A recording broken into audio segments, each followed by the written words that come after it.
Merienda. You say merienda. Merienda in the consulate.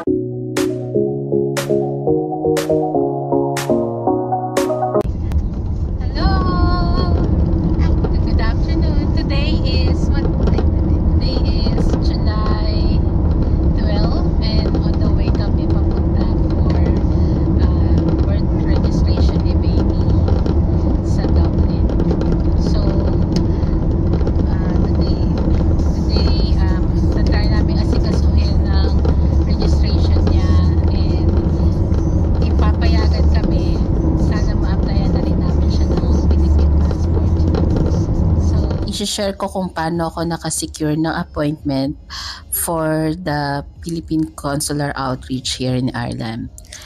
Dito sa Ireland, walang Philippine Embassy. Ang sabi nila, last 2012 or 2013, inalis ang Philippine Embassy dito. Only consulate office lang ang meron.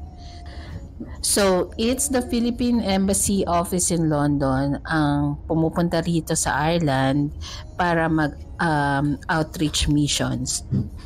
June 11, ang official Facebook page ng Philippine Embassy office in London nag-post na magkakaroon nga sila ng consular outreach dito sa Dublin for July 12 and 13. I immediately registered dun sa link na pinrovide nila.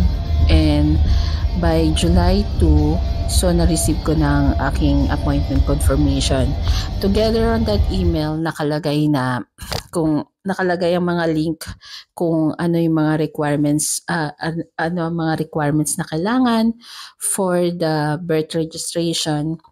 And it's also mentioned kung magkano ang aabutin ng mga pagpaprocess ng mga documents.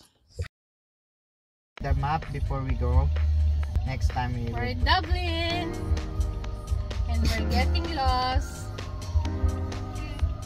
in Dublin.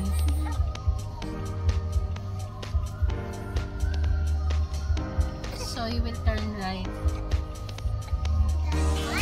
Ay ko, ouch! Mami, yung bata ba ako?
destination will be on the right.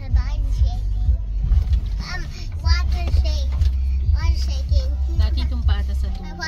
Food is So, may shaking. Pilipino rito, oh. Oo nga. Then, What you will buy? Merienda. You say merienda.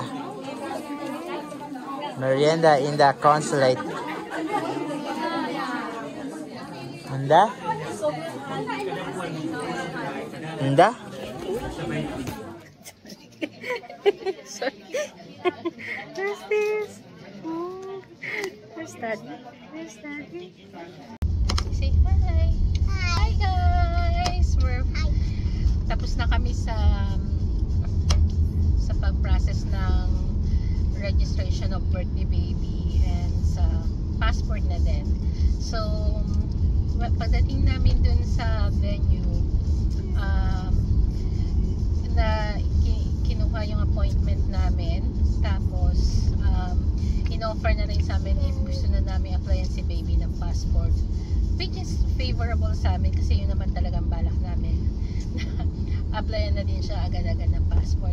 Well, ini-encourage din naman ng mga taga-consulate na applyan na yung mga newborn. Binibigyan nila ng priority ang mga newborn babies. So, ang total cost nun for registration of birth, 23 pounds. They only accept pounds, sterling pounds. 23 pounds, and for the new passport it's 55 pounds. So then para ang binigay sa aming registration of birth, para lang siyang paper. Then ang sabi sa amin ng taga-consulate, for kami na ang magre-request online sa PSA para dun sa PSA copy ng birth certificate ni baby. Then sa passport naman ni baby, it will take 8 to 10 weeks bago namin ma-receive. Nagpaplano na nga magkaroon ng Philippine Embassy daw dito sa Dublin. If not this year, maybe by next year. And na-meet namin si Teddy Boy Locsin. Kasi finally magkakaroon na ng embassy dito. Consulate lang kasi sila meron, so only consular services. Kung embassy, pwede na, pag embassy yon, pwede na mag-apply ng passport. Hindi na namin kailangan mag-wait pa ng outreach from Philippine Embassy sa London.